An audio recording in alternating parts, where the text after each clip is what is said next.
All right, we are live. Hey friends, how are y'all doing today?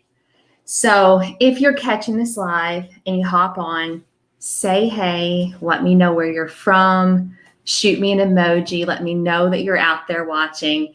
And if you're watching the replay, as always, comment with a hashtag replay so that I can see that you're here and I can come back and I can answer any questions that you have. Okay, in the state of the world right now, I know we aren't going out as much as maybe we normally used to go out. We might go to a family events or out with friends, and that might look a little different now. But I wanted to make sure that I talked about some things today because you're thinking about, I know that a lot of you guys think about food or you think about getting dressed in the morning, and I don't want you to feel awful about yourself or feel like a failure.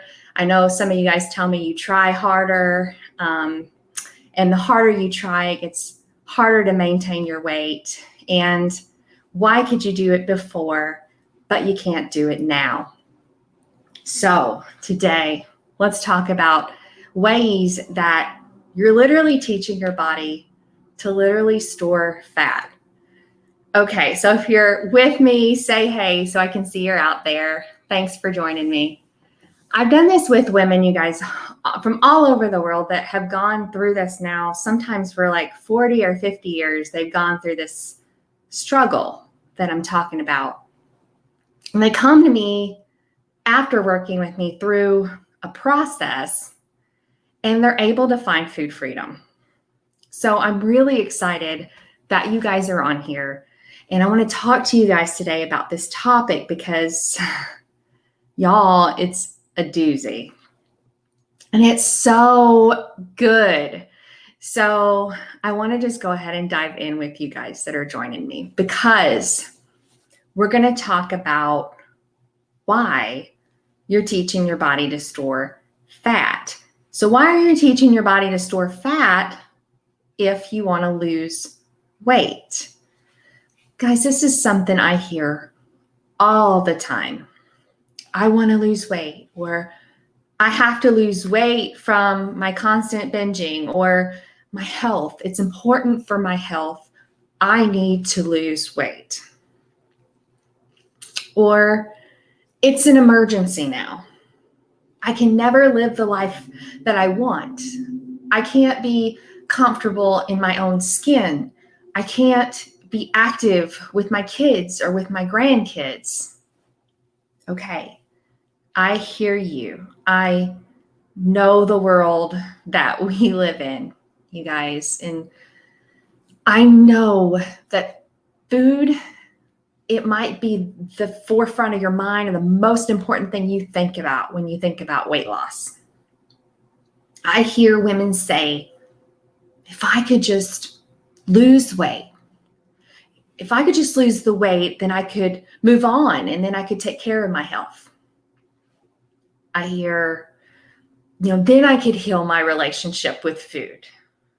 I could do so many other things. I could be active just as long as I can lose the weight first, because see, that's the thing that I think about all day long. And it just feels so awful. Okay. So I want to ask you, why are you teaching your body to gain weight? Why are you teaching your body to store fat? Why are we teaching our bodies to slow our metabolism, to have rapid weight gain with each attempt, if we really want to lose weight? These are the questions I want to ponder today. I mean, we are going to answer this, but let's talk about what's really going on here, because I hear you. But the thing that we do to try to lose the weight are the very things that get us right back where we started. And more times than not, even worse. So I want to pull back the curtain and tell you exactly what's going on here today. It's just pure science. I'm going to get nerdy with you. It's how the human mind and body works. Okay, when we try to lose weight, what happens? What do? You guys let me know. Logically, you say, well, I've got to stop eating the things that made me gain weight. I've got to cut out the sugar, or I've got to cut out the fat.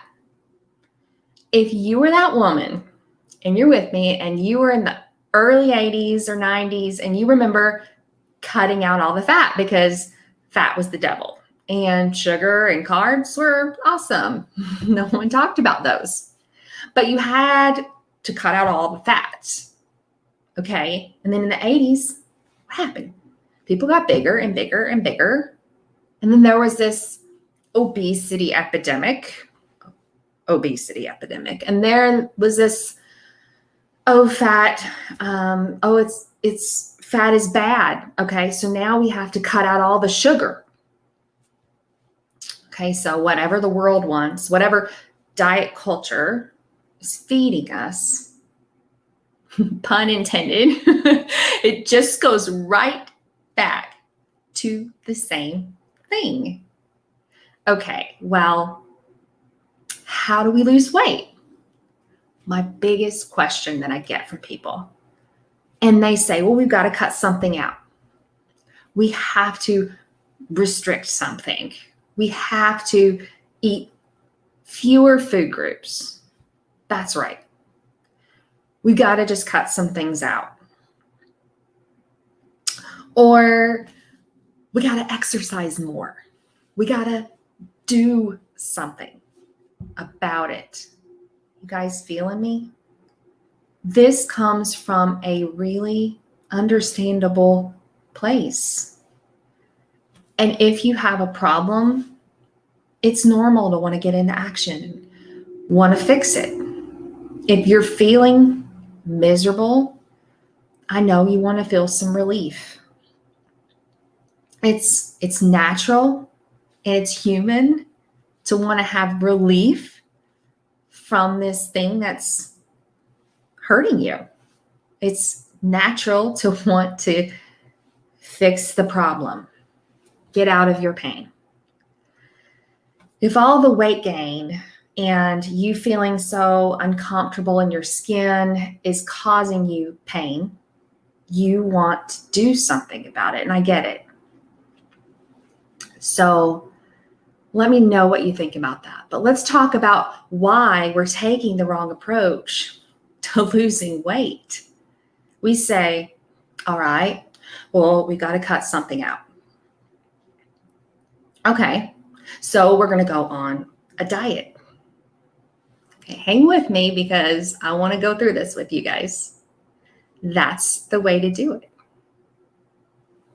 Okay, well, that's how my mother did, or that's how all my friends are doing it. And, I've seen 15,000 ads over the past week, so I know that's the way.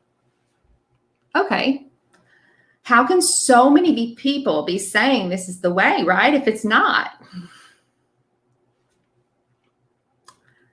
I'm just going to throw it out there. So let's pick a diet. Let's do it. Okay. So what we're going to do is we're going to starve ourselves for a certain amount of time or a certain amount of hours in the day, or we're going to cut out these food groups, or we're only going to eat stuff on this list. Okay, we're going to try to eat only whole foods for a little while. Or maybe we're going to cut out fast food. We're going to cut out sugar. We're going to cut out fat. We're going to cut out something that restricts what is available to us. And here is what happens. Every single time we go through this process of going on a diet, it teaches our body to systematically, through and through, store fat, to gain weight, and to permanently be heavier. Okay, So we put our time, effort, and our money into the very opposite thing that we want to do. So why does this actually do the opposite? Let's dive in. Okay, so the first thing that it does is it drives up cravings.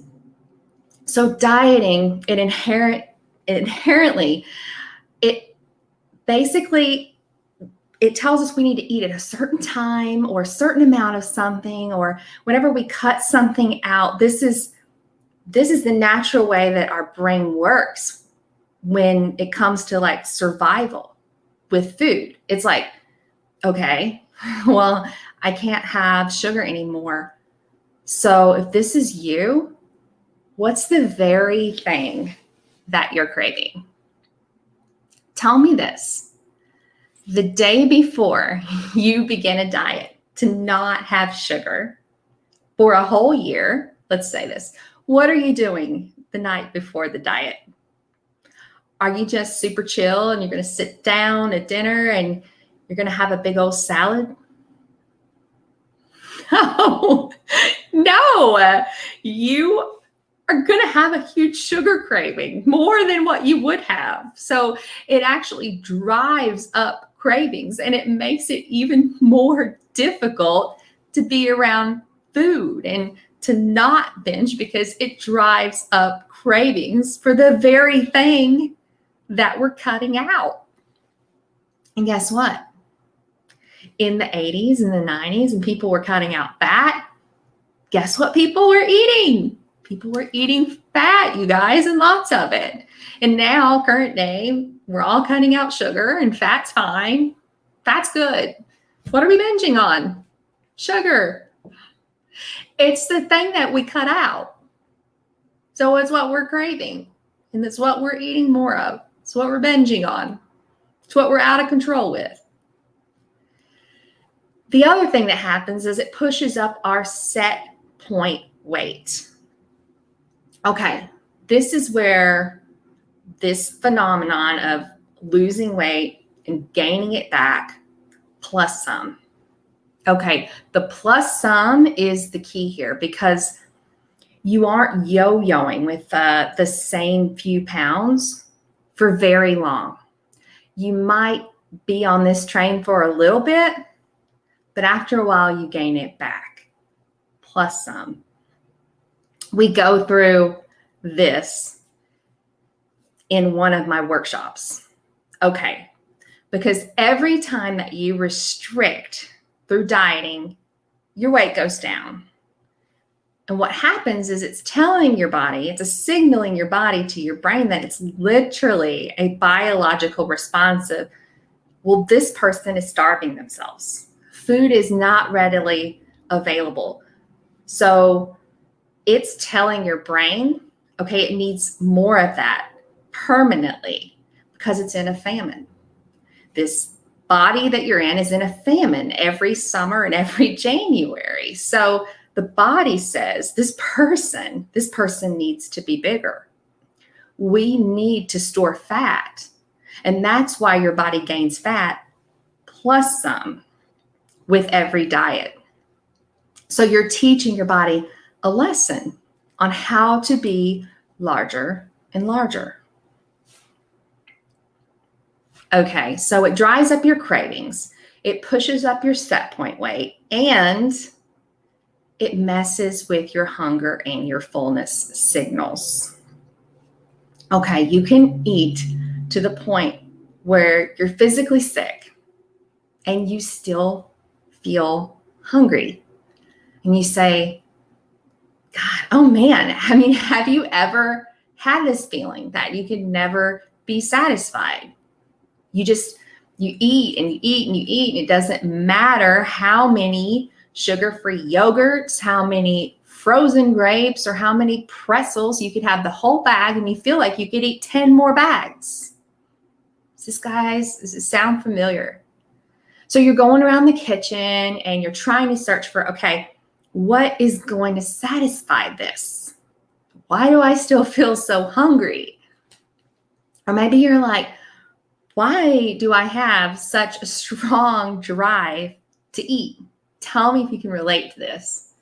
And if it can start to get really confusing after a while. So you can feel like, you just can't get full, or maybe you feel like you're eating when you aren't even hungry. Okay. And people tell me, I just had dinner or I just had breakfast, but I'm still hungry. And I know logically, people tell me, like, I know logically that I'm full, that I filled my body, but I just still want to eat 10 desserts. Can you guys relate to me? Can you relate to this feeling? Or you binge to the point of pain and you're almost sick. Maybe you're really sick and then you start having hunger pains again. Has this ever happened to you guys? And you're like, what is wrong with my body? I just ate all this food and I just ate, honestly, to the point where it physically hurts and I'm feeling hungry. What is that? Can you guys relate to me? Have you ever felt any of these things? That's the other thing. That's the thing that dieting does. It destroys your hunger and your fullness signals. Your body begins to feel unsafe around food, and it feels like you're gonna restrict it, or that the food is going away. So your body creates hunger signals when you're full, even after a binge, because your body, it's in a panic and it's thinking like, I need more because this person is trying to starve me all the time. So it makes sense. And if you can relate, let me know. So you're teaching your body not to feel like this. So, okay, last night, my husband and I, we were watching TV and we have these two big chocolate chip cookies, like these oversized chocolate chip cookies. And halfway through, I just couldn't do it. And I gave him the other half. And see, the thing is, you guys, when you're a normal eater, when you're full, the appeal of whatever you're eating just goes away when you're full. So you ate and you're full and you just can't have another bite. So if you're listening to this and you feel broken now, or maybe you feel messed up, or you're like, I'm full, but at any given day, I can eat like 10 more cookies if they were right in front of me. Or if you just think that, other people have more self-control than you do, or more willpower. Or if you just think maybe other people are maybe putting on an act, like, oh yeah, those people, they're just as starving as I am. I know it. If you feel any of these things, let me know. But no, really, you guys, they're just normal eaters. So these are the main three things that dieting does to teach your body to gain weight. This is just the physical part. Okay, we're going to move on to talk about the emotional part, because the way that we feel creates hormones in our bodies that give us a lot of fear around food. So it's not just that you're trying not to eat sugar, you're afraid to eat sugar. Okay. So if you're going out, let's say to a birthday party, and you're like, oh no, they're gonna have sugar there. I can't go to the birthday party. Or you start getting anxious, or, oh no, I can't stop at that gas station because they have those little donut cakes there, or Little Debbie's. We create this fear around food. And so we wake up in the morning and the first thing we think is like, oh, what foods am I going to be around today? Or am I going to be exposed to today? Am I going to be around something that might trigger me to overeat, or trigger me to go off the edge and fall into a binge? And guess what? This fear and this stress and this anxiety really creates all the stress hormones like cortisol. Okay, that's what the stress hormones do. They teach our body to store fat. They teach our body to gain weight. So not only are you physically teaching your body to gain weight, but now you're chemically teaching your body to gain weight. Okay. All the elevated levels of cortisol in your body is now teaching your body to store fat. So it's teaching your body to hold on to all of this. You guys may have heard the term executive tired, because people in really stressful jobs tend to gain weight right around their middle. So cortisol doesn't just teach your body to store fat, but to store it in a certain way. So it's like this protective thing. So if you have high cortisol levels because you're stressed, and you're stressed about food, and it continues to build in this cycle, this anxiety, depression, fear, cortisol hormones are protective. They think the body is in danger. So they're trying to protect you. So what is the most important part of the body to protect? Our internal organs, right?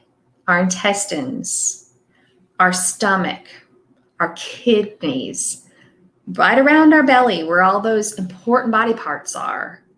Our kidneys, our liver, our spleen. Okay, if the shark bites your arm, you might make it out of the ocean alive, right? But what happens if he bites off your core, your belly, your insides? You are not making it out of the water. And our bodies know this. So when we're stressed out, your body really starts putting padding, fat around the middle. So when women come to me and they say, I have no idea why this is happening. I have yo-yo dieted for years, but it's like since I hit my 30s or my 40s now, when I gain it back, it's just all around the middle. Okay. Can any of you guys relate to this? If you can, let me know. I'll have people say, it's in my thighs, it's in my butt, it's all around the middle, right in my stomach, or I look like I'm pregnant. I hear this all the time. It's because the cortisol fat is being stored to protect us. So we are emotionally teaching our body to store fat and teaching it to store fat around the middle section of our body. So when we can lower cortisol levels, we're not only able to help our body physically, but also emotionally. And it can take a while. It can take a while for that to regulate, for that to cycle out of our system. And when you're able to respond in a way that doesn't trigger the release of cortisol instead of reacting to things like in an emergency. Because when you're in this pattern with food, your body thinks there is an emergency. And that's what's happening. So those elevated stress hormones also make it so you can't focus on other things like having creativity or being present with your family or with your partner because you're so stressed about food all the time. So you physically can't hear, what others are saying, and mentally can't focus and hear what people say. I'll hear people say, I just can't be present. I'll hear people say, my kids are right in front of me. And it's like I'm not there because I'm thinking about food, or, I'm worried about if I'm going to binge, or I'm worried that I'm going to do something later, or I'm going to fall off track, or I'm calculating stuff in my head. And that's the cortisol response. Let me know. Hey, I see you guys out there. Let me know if you're there. But what it does is it ruins your metabolism. So this cycle with it is this. It puts a ton of extra calories that our body is going to try to handle, and then it's followed by a restriction period, okay? This is the diet binge cycle. So once we're on a diet for a sustained amount of time, okay, for those of us for the sustained amount of time. Okay, so for those of us that have actual willpower, okay, and I'm joking, but you guys know if you've been on a diet for more than a couple of days, it affects your metabolism. Okay, so if you used to live, for instance, on 3,000 calories a day, and now you have to have less calories because you're on a diet to live on. Okay, so you're losing fat temporarily because it does come back plus some. We talked about that. But you'll need fewer calories. So your body has to adjust to maintaining weight now at only 2,000 calories. Okay, so it's adjusting. And I eventually see people that are now down after years of dieting to 1,000 calories. Their body has adjusted itself to maintaining at this level. Okay, so I'll have women that say, well, I'm only eating 1,000 calories. My FitnessPal says I'm burning 500 calories. So that's net 500. Why am I not losing weight? Have you guys ever had this happen? But it's because you're destroying your metabolism.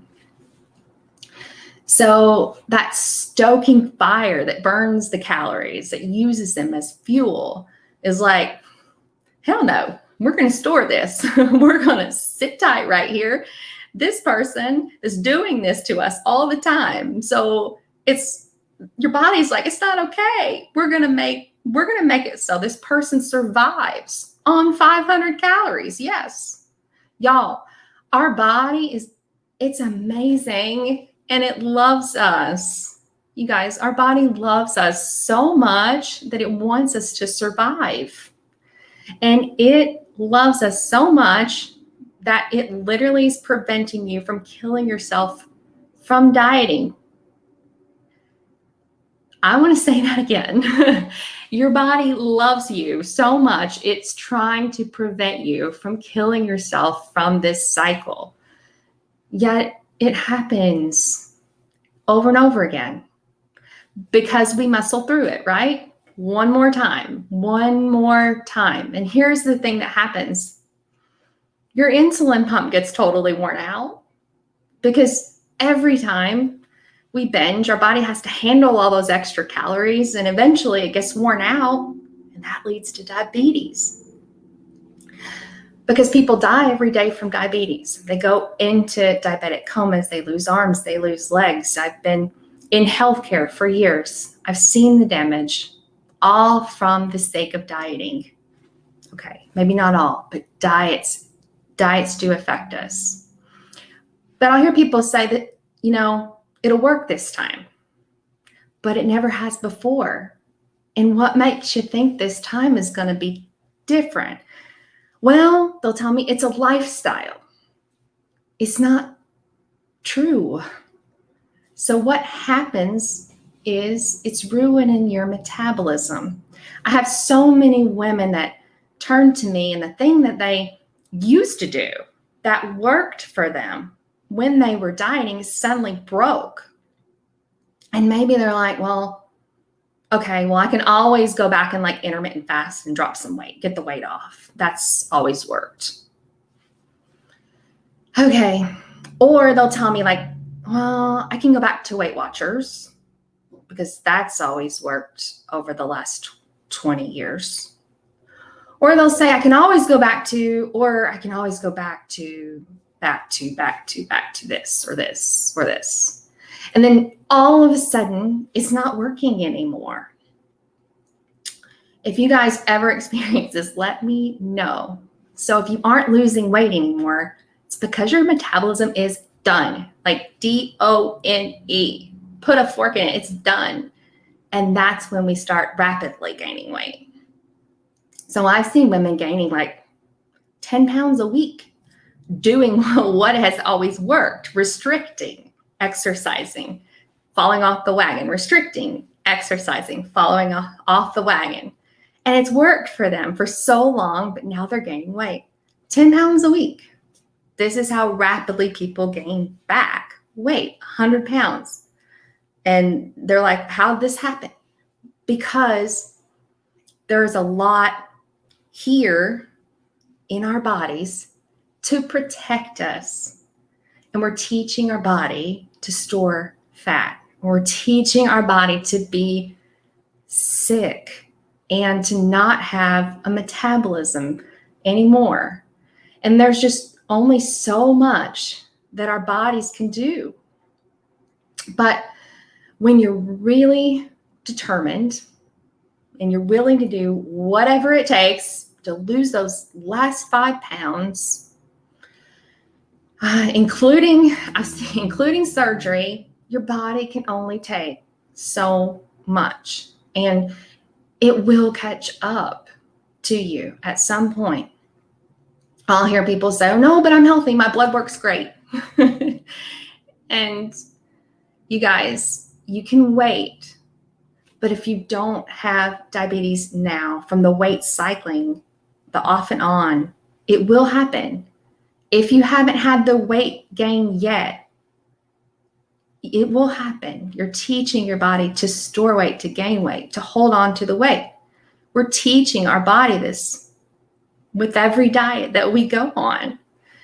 And I know how the body works. I've been a dietitian for almost 20 years now. I've worked in many different capacities. I've worked with eating disorders. I've worked in diabetes education centers. I know how this works. So if you came to me and you said, okay, let's flip it. Okay, my life would be so awesome right now if I could just gain 100 pounds, so stay with me. I would finally love myself if I gain 100 pounds. Let's flip the script. I cannot leave this world without knowing what it's like to gain 100 pounds. So if someone said to me, and that was their dream, then I could tell you exactly how to do it. And it would be so effective. Okay. So I'm going to tell you what I would tell them. This is how you can gain 100 pounds. Number 1, I want you to find the most restrictive diet. You can cut out as many food groups as possible, has the most tracking, the most portion control, the more complex and comprehensive, the more restrictive, the better. So number 1, find a restrictive diet. Number 2, you want to put lots of morality around it. I mean, lots. This is not just a diet. This is a measure of your worth. Okay. So that's number 2. This is a measure of your worthiness. If you don't stay on this diet, you're just not a good person. And you are breaking promises to yourself. Okay, that is number 2, you guys. And it's a really big deal. These are good foods and these are bad foods. And if you eat the bad foods, then you are a bad person. That's it. Hands down. So put as much morality as possible on top of a restrictive diet, okay? And let me move on because you're also going to have to do number 3, how to gain weight, how to gain 100 pounds in the next 6 months. Number 3, I want you to beat yourself up constantly in your mind, okay? I want you to tell yourself how bad you are. And I want you to tell yourself you have no self-control. Okay, this is number 3. So just beat yourself up. I want you to really, really, really, really listen to that mean girl in your head. I want you to do that. Number 4, I want you to keep a constant physical reminder of how broken and messed up you are, okay, and how you're feeling and how you're going to do this. This can be done by wearing really tight clothes. I want you to get clothes that are too tight. Like your dream clothes, but only take it a couple of sizes smaller so that your stomach or your love handles or something's like hanging out over your pants or your thighs. So it's really, really tight and it's really, really uncomfortable. And I want you to have that constant physical reminder, because if you want to gain 100 pounds in the next 6 months, what you're going to want to do is keep your cortisol levels really high. And then every moment that you're wearing those tight clothes, it's going to be a constant reminder for you, and you're going to be anxious about it, and you're going to be constantly thinking about it. So this is really going to be effective for your rapid weight gain journey. Okay, number 5, I want you to make it a really big deal when you can't stick to it. Okay, so when you cave, when you binge on sugar, I want you to literally beat yourself up. Make it a really huge deal, you guys. I want you to join a Facebook group where you can go be with other people that are struggling like you are. They're on this really restricted diet. And I want you to say how awful you are and surround yourself with friends that are constantly beating themselves up about not staying on their diet. Okay, so I want you to make it a really big deal, and I want you to emphasize it a lot when you fall off the wagon. Okay, hang with me because there's another one. Lastly, I want you to make a board that you look at every day. Or maybe I want you to go online and follow Instagram accounts or Pinterest accounts that show bodies that are really fit, and constantly be looking at consuming that content. I want you to be looking at their abs or their thighs and be constantly comparing and I want you to be comparing how these women are different than you and how they're better, or maybe they have more self-control, or maybe they're more desirable physically than you think you are. And I want you to make sure that they look really different in their body from you. Okay, so the impossible standard.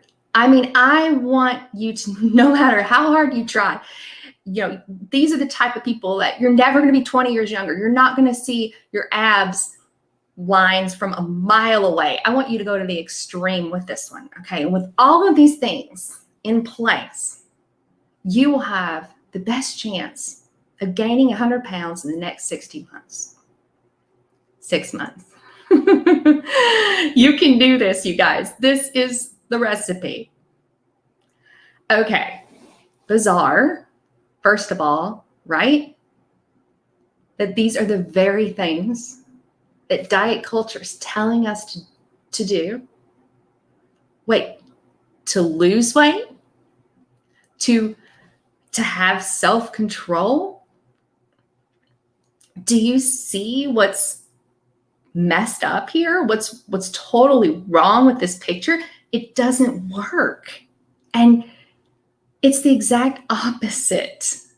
So we're literally systematically, hormonally, physically, psychologically teaching our bodies to rapidly gain weight because there's a way out of this, you guys. There is absolutely a way to be free from this.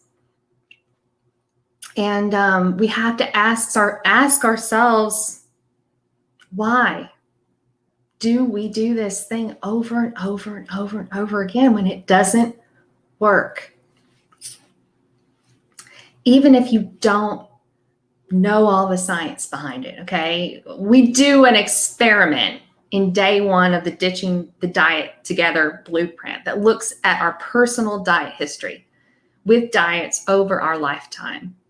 And what happened every time we went on a diet? Your weight went down, gained it back, plus some. Try it. And you can see it in your own experience in a chart come to life. So we do this, you guys, because we're told. We do this because it's just what's happened for years, for decades. This is what we've been told. It's how we should look or should act or should be. This is a $75 billion industry, and that is diet culture. So we do it and we believe it.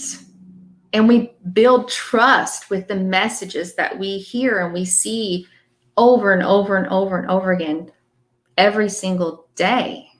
What diet culture does is it's like taking poison, and it's like this dieting restricting thing. It's like giving us disordered eating. It's killing us. It's stealing from us. It's stealing from us being present in our lives. It's teaching us to gain weight. It's like poison, you guys.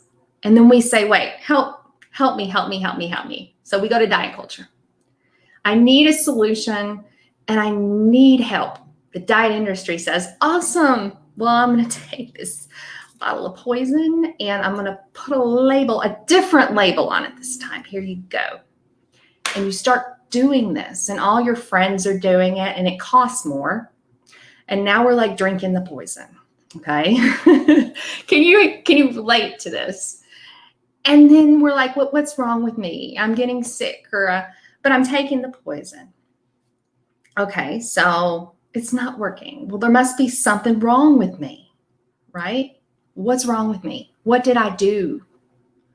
So then the diet industry says, okay, well, oh yeah. So you're so broken and you're so messed up and you need something stronger. So put a new label on it, take the same bottle, repackage it with a new label this time, and now you have something stronger because you're really messed up. Okay, so maybe you're like, well, I used to overeat, but now I find myself like just falling off the wagon and binging on stuff. Or, well, I used to have 10 pounds to lose, but now I have 50. I'm so broken. Like something's wrong with me. I'm a bad person. I need something. Okay, great.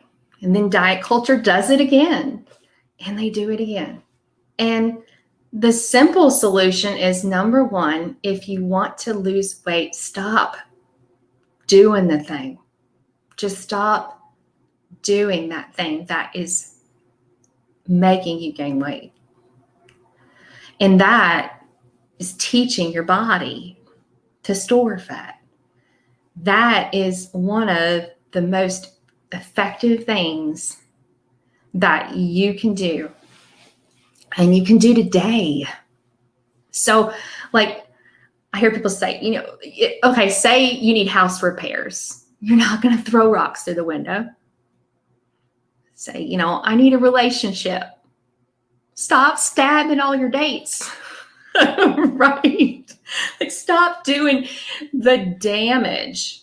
And this is going to be one of the most effective ways to be free from this. It's to make a decision to stop. So if anyone tells you the way to lose weight or to stop binging is to go on another diet, you're welcome to try it for the 52nd time, and then come back when it doesn't work. And then I hope you have that clear evidence, you guys. So here's what we have to do. Okay, so number one is you've got to learn how to not restrict anymore. Restricting is actually a really addictive behavior.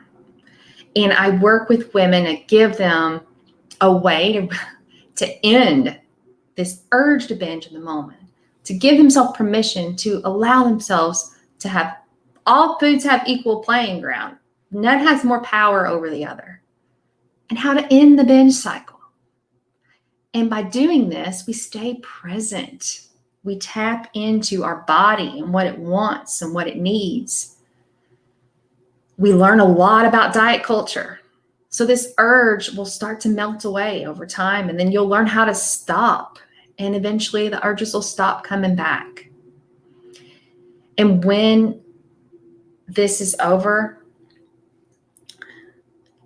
I just want to tell you, you don't have to keep dieting harder. It's not about dieting harder. It's not about willpower. And diets are making things worse. So the first step to be done with this is to get the foundation to food freedom. And I have a really simple 5-day training to help get your mindset ready to get this foundation to set you up to go through a process to find food freedom. We have to build a good, solid foundation. We have to see what's going on. And we do this by laying out our very own personal ditching diets together blueprint and coming up with a path, with a plan, and get ourselves in a mindset for change. I've left the link below, and I want to invite you to get started today. And always, always know that you can book a coffee chat with me if you have questions or you want to talk with me more about any of this stuff. And I'll leave that link below. Let me know if you can't see the links. I'm over here in StreamYard in my bubble. So I hope you guys have a fabulous day. And I would love to know any questions you have, any ahas, any comments. And thank you for joining me. Okay, have a good evening. Bye, guys.